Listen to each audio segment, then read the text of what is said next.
예전에 개콘 중에 그 보이스피싱을 그 희화한 그런 프로가 있었는데 참 재밌었습니다.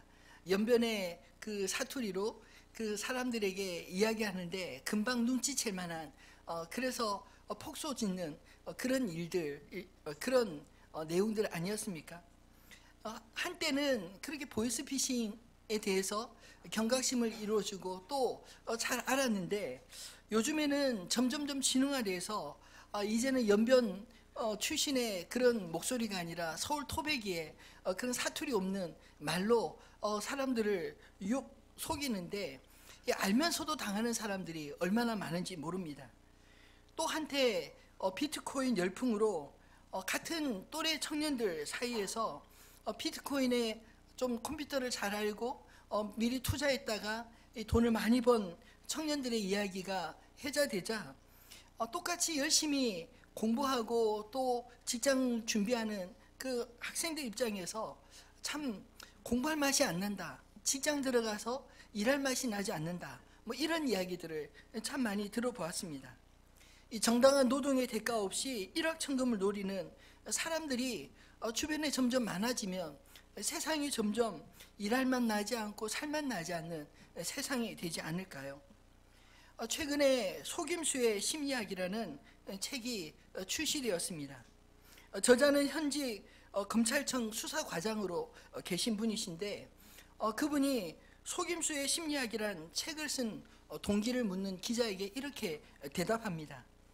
속임수에는 공통적으로 세 가지 심리가 활용되는데 욕망과 신뢰 그리고 불안감이라는 것입니다. 사기꾼은 이런 심리들을 너무나 잘 알고 그것을 이용한다는 것입니다. 이 사기 사건을 수사하다 보면 대부분 남자들은 대박을 꿈꾸는 욕망 때문에 넘어가고 여자들은 주변인과의 관계 때문에 알면서도 속아 넘어가는 경우가 많다는 것입니다. 근데 더 흥미로운 사실은 이 세대별로 잘 먹히는 이야기들이 있는데요. 경품 당첨은 남녀노소 상관없이 잘 먹힌다고 합니다. 특히 젊은 층이 잘 넘어간다고 하니 주의하시기 바랍니다. 반면에 이 장년과 노년층은 이 정권의 비자금 이야기에 잘 걸려 든다는 것입니다. 사기꾼이 전직 대통령의 특별 보좌관을 사칭하면서 해외 분산된 분산 예치된 거액의 정치 비자금을 국내로 들여와야 하니 좀 도와달라, 이렇게 돈을 뜯어내는 식인데 한 3, 40년 전부터 꾸준히 이게 먹히고 있다는 것입니다. 이 사기꾼이 좋아하는 사람이 따로 있나요? 이렇게 물어보니 욕심 많고 세상물 좀 어두워서 남의 말을 잘 믿으며 쉽게 불안해하는 사람을 사기꾼이 좋아한다고 합니다. 비유하자면 놀부 같은 사람이죠.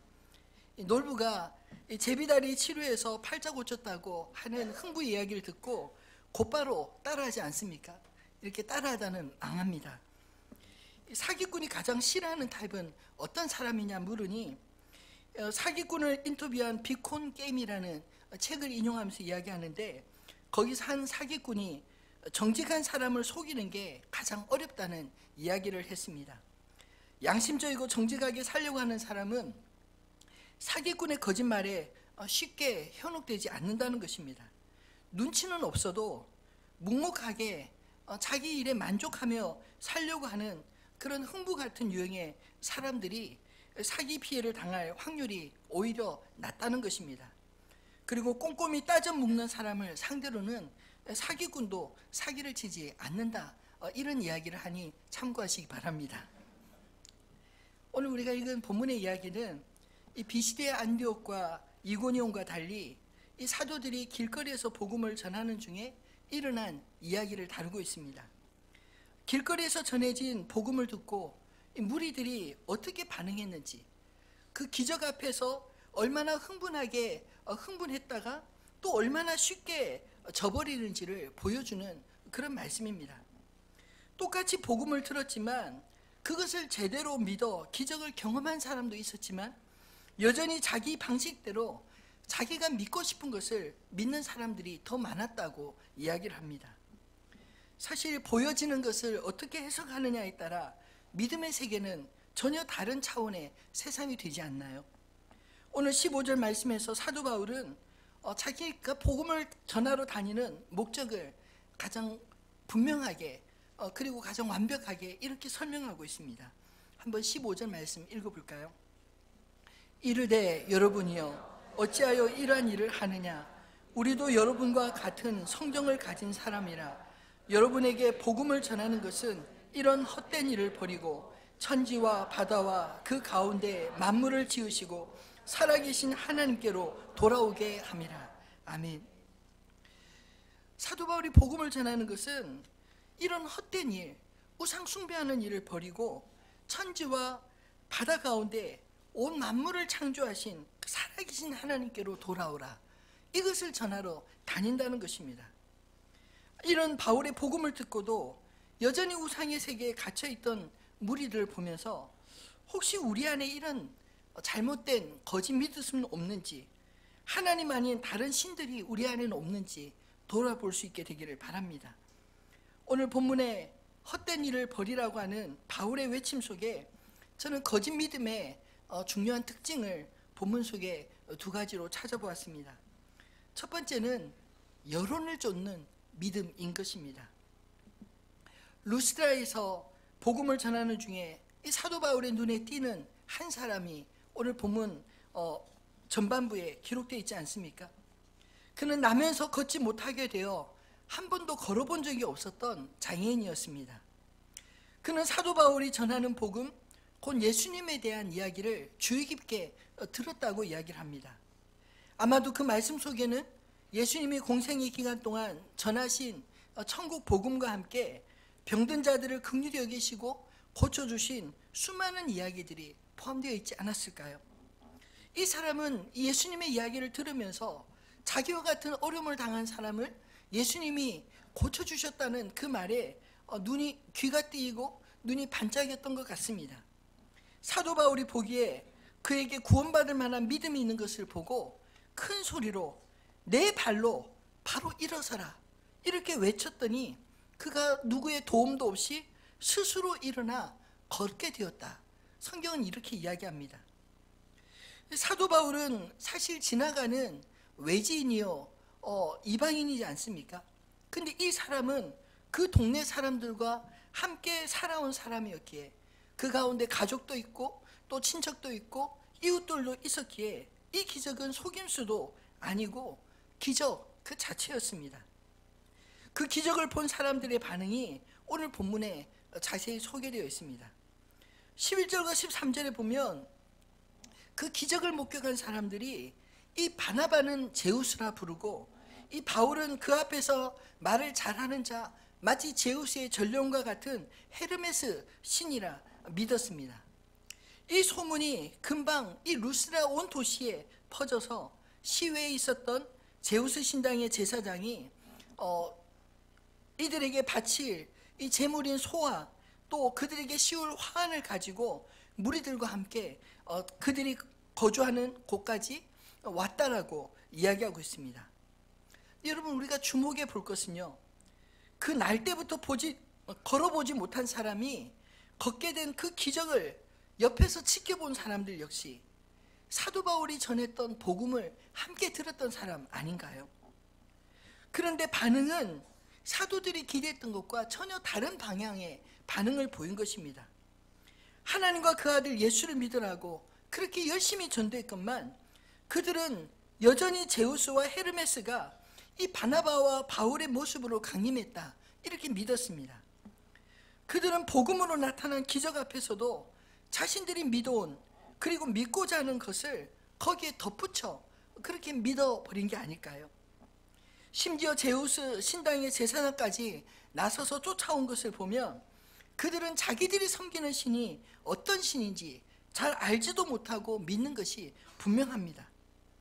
이 잘 알지도 못하고 믿는 신, 그저 벌 주지 않고 자기들이 원하는 복을 주는 존재로서 신을 믿고자 했을 뿐 그들에게 이 신에 대한 신뢰와 믿음의 흔적은 오늘 본문 어느 곳에서도 찾아볼 수가 없습니다. 그들에게 제사는 있지만 그 신과의 깊은 교제가 없었기에 이런 현상들이 일어난 것은 아닐까요? 여러분, 만약 우리에게도 예배는 있지만 우리가 하나님을 알려고 하는 의지가 부족하다면 우리들 역시 하나님의 이름으로 우리가 믿고 싶은 것을 믿는 그런 희한한 일들을 하고 있지 않을까요? 충동적인 믿음, 곧 여론몰이에 이용되는 믿음은 누군가를 신으로 만들기도 하고 또 금방 그 믿음은 변해서 자신들이 신으로 만든 그 사람을 스스로 죽이는 데까지 나간다는 것입니다. 오늘 13절과 19절의 무리는 저는 다르지 않는 무리라고 생각합니다. 13절 한번 읽어볼까요? 시외 제우스 신당의 제사장이 소와 화원들을 가지고 대문 앞에 와서 무리와 함께 제사하고자 하니, 19절입니다. 유대인들이 안디옥과 이고니온에서 와서 무리를 충동하니 그들이 돌로 바울을 쳐서 죽은 줄 알고 시외로 끌어내치니라. 여러분, 무리들은 그저 사람들이 주변에 하는 사람들, 주변에 말 잘하고 또 주변에 목소리 큰 사람들 쫓아서 이리저리 금방 방향이 바뀌는 모습을 오늘 성경에서 여실히 보여주는 건 아닐까요? 잘 알지도 못하는 사람을 금방 신으로 만들었다가 또 이고니온과 비시디아 안디옥에서부터 바울 일행을 뒤쫓아 죽이러 찾아온 그 사람들의, 유대인들의 그 여론몰이에 또 잘 알지도 못하면서 죽이려 돌을 던졌던 그런 현상들이 과연 그 시대만의 이야기일까요? 오늘 우리 시대에도 이런 일들이 일어나고 있지 않습니까? 일베식 일간 베스트라고 하는 그 곳에 실린 그런 수많은 글들처럼 마치 마녀 사냥이 여전히 존재한다는 것이 설교풀지만 우리들의 현실이 아닌가요? 아니면 말고식의 인격살인이 여기저기에서 얼마나 많은 사람들을 말없이 죽였는지 모릅니다. 찌라시의 복음을 왜 사람들은 여과 없이 받아들이는 것일까요? 이 충동적인 믿음은 저는 무지한 믿음이라 원인이라 생각합니다. 알려고 하지 않고 또 내 마음을 흥분시킬 대상을 찾아가는 믿음인 것입니다.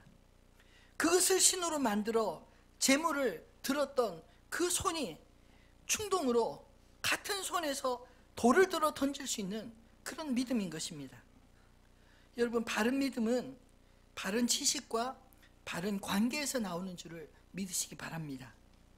제발 성경책 덮어놓고 믿지 마시고 펼쳐서 읽고 과연 그 말씀이 그러한가 묵상하며 하나님을 알아가시기 바랍니다. 하나님은 그저 우리가 믿고 싶은 어떤 수많은 대상 중에 하나가 아니라 온전히 우리가 믿을 수 있고 믿어지시는 분입니다. 눈에 보이는 것만 쫓지 마시고 천지를 창조하신 하나님, 우리에게 자기 아들을 아낌없이 십자가에 내어주시기까지 하신 그 사랑의 하나님을 온전히 믿는 저와 여러분 되기를 소원합니다. 두 번째로 거짓을 쫓는 믿음의 특징은 욕망을 쫓는 믿음이라는 것입니다. 오늘 본문 속 무리들에게 나타나는 두 번째 특징은 그들을 움직이는 것이 욕망이었다는 것입니다. 그들은 바울이 전하는 복음, 거기에는 관심도 없고 잘 듣지도 않고 단지 바울을 통해 나타난 믿음의 역사, 태어나서 한 번도 걸어보지 못한 사람이 이 바울의 말에 벌떡 일어서 걷는 기적만 보고 놀랐습니다. 이것은 사람이 할 수 없는 일이니 이 바울과 바나바가 신들이라 생각했고 그들의 신들 중에 최고의 신인 제우스와 헤르메스를 생각해서 그들에게 제사를 한 것 아닐까요? 왜 그랬을까요? 자신들이 신을 잘 섬기면 그와 같은 복을 받을 줄 알고 자신들에게도 그런 기적 같은 일 일어나기를 바라 그렇게 했던 게 아니었을까요? 날 때부터 걷지 못하다가 기적을 경험한 사람에게는 사실 바울이 전해준 복음이 믿어지고 그 믿음의 열매로 기적과 같은 일이 일어났지만 그 현장에 있었던 무리들은 바울이 전한 복음과 상관없이 그들을 신으로 섬겨 복을 받고자 하는 욕망이 더 앞섰다는 것입니다. 그래서 바울과 바나바가 그들의 옷을 찢고 자신들은 신이 아니라 당신들과 동일한 사람이요 제발 이런 헛된 일을 버리고 창조주 하나님께로 돌아오시오. 또다시 외칠 수밖에 없었습니다. 여러분, 인간의 욕망은 자기를 만족시켜 줄 것을 끊임없이 찾는 특징을 가지고 있습니다. 이틀 전에 이 바울이란 영화가 나왔다는 소식을 듣고 그 내용이 참 좋다는 후기를 보았노라고 하는 우리 목사님 중에 한 분의 이야기를 듣고 사도행전 지금 강의하고 있지 않습니까? 혹시 도움이 될까 해서 급히 찾아가 보았습니다. 저는 그 중에 가장 흥미로웠던 한 장면, 스포이긴 한데 이해해 주시기 바랍니다. 이 바울과 감옥을 관장하는 그 장군과 나눈 대화가 참 인상적이었습니다. 누가가, 사도행전을 쓴 누가가 감옥에 몰래 들어와서 이 바울의 이야기를 듣고 그곳에서 바울이 죽기 전에 바울의 일생에 대한 이야기를 적고자 했습니다. 근데 그 소식을 알게 된 이 장군이 그 편지를 빼앗습니다. 혹시라도 그 편지 속에 네로 황제에 대한 반역에 대한 글을 발견하면 네로 황제에게 잘 보여서 좀 승진할까, 그런 기대감을 가지고 그 편지를 뺏어서 읽어보는데, 그 내용은 바울이 회심하기 전에 어떤 사람이었는지, 박해자였던 그 모습과 회심하게 된 이야기, 그리고 회심하고 난 이후에 이 복음을 전하면서 겪게 된 수많은 이야기들에 대한 것만 보게 되었습니다. 이 로마 장군은 그 이후에 바울을 불러 이렇게 묻습니다. 당신의 글을 보니 거의 전사구려, 싸우는 이 전사라는 것입니다. 돈을 많이 벌어 부자가 되었을 것 같은데 당신은 부자요? 바울은 그 질문에 이렇게 대답합니다. 이 일은 돈 받고 하는 일이 아니요. 아니, 그럼 사람들 병도 낫게 하고 설교하면서 돈도 못 벌고 이제 감옥에 갇힌 사형수가 된 것을 보니 당신은 실패자요. 내가 로마에 온 것은 이럴 줄 모르고 온 것이 아니요, 로마가 들어야 할 복음을 전하기 위해 이 모든 것을 감수하고 왔소. 잠깐 지나가는 내용을 기억으로 더듬어 말하다 보니 혹시 표현이 영화가 좀 다를 수 있다는 점을 미리 양해를 구합니다. 근데 어쨌든 내용은, 제가 이해한 내용은 동일합니다.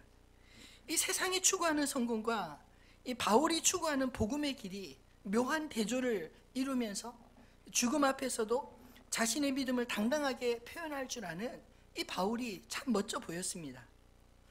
그리고 이 영화는 전체적으로 세상 속에 고난받는 성도들의 믿음을 아주 잘 해석한 그런 영화라 생각되어 추천을 드립니다. 영화가 상업성 영화가 아니기 때문에 좀 빨리 상영관에서 내려갈 수 있는데, 관심 있는 분들은 이번 주 내에 아마 보시는 게 좋을 것 같습니다. 주변 극장들을 찾아보니까 대부분 하지 않던데, 새로 생긴 그 CGV 동탄 역점에서 하루에 딱 한 번 상영하고 있었습니다. 그 영화관에 거의 전세 내어 보다시피 몇 번 보지 않았습니다. 어쨌든 참조하시기 바랍니다. 이 사람들의 반응 참 묘하지 않나요? 기적을 보일 때는 신이라고 신격화 했다가 오히려 우리가 신이 아니다, 그리고 복음을 전할 때는 듣지 않고 시큰둥해버리지 않습니까?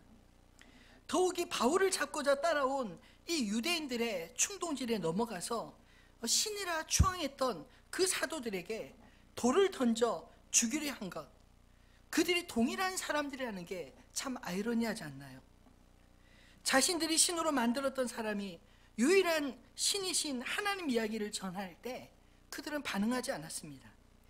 그들은 하나님에 대한 이야기에는 관심이 없었기 때문입니다. 그들을 생존케 하시는 하늘로부터 비와 결실기에 열매를 주시는 하나님을 찾지 않았습니다. 다만 끝까지 자기들의 욕망을 채워줄 신들만을 찾아다닌 것입니다. 여러분, 우리 인간의 욕망과 믿음을 구분짓는 척도가 무엇일까요? 내가 믿고 싶은 것을 믿느냐, 아니면 믿어지는 것을 믿느냐, 이것의 차이가 아니겠습니까? 바른 믿음은 믿음의 대상에 대한 깊은 신뢰에서 오는 것입니다. 믿음은 하늘에서 갑자기 툭 떨어지는 것이 아닙니다. 물론 오늘 본문에서 걷게 된 이 장애인의 경우는 하나님께서 자신의 복음을 바울과 함께 스스로 증거하기 위해 특별한 섭리 가운데 이루어진 것이지, 대부분의 믿음은 하나님을 점점 알아가면서 믿음을 갖게 되는, 신뢰하게 되는 것 아닌가요? 저는 모태신앙으로 자라면서 어려서는 믿음이 무엇인지 잘 알지 못했습니다. 아마 전형적인 율법주의의 그 신앙교육을 받았기 때문 아닌가 싶습니다. 순종하면 복받고 불순종하면 벌받는다는 식의 그런 하나님은 저에게 두려움의 대상이었습니다. 근데 성경을 제가 장성해서 그 성경을 읽고 그 속에서 하나님을 알아가면 알아갈수록 제 안에 하나님에 대한 오해가 얼마나 많았는지 새롭게 발견할 수 있었습니다. 저는 설교하면서도 늘 그런 생각합니다. 이 설교하는 시간이 우리가 하나님을 잘 안다고 생각했던 것, 하나님에 대한 잘못된 오해들, 그것들이 좀 벗겨지기를, 그래서 하나님을 우리가 좀 더 잘 알 수 있게 되기를, 하나님을 잘 믿을 수 있게 되기를 그렇게 갈망합니다.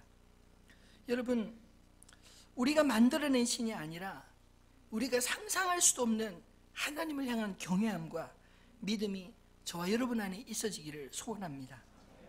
여러분, 만약 바울과 바나바가 이 군중들의 환호 속에 그들이 침묵하고 그저 묵인했다면 어떤 일이 일어났을까요?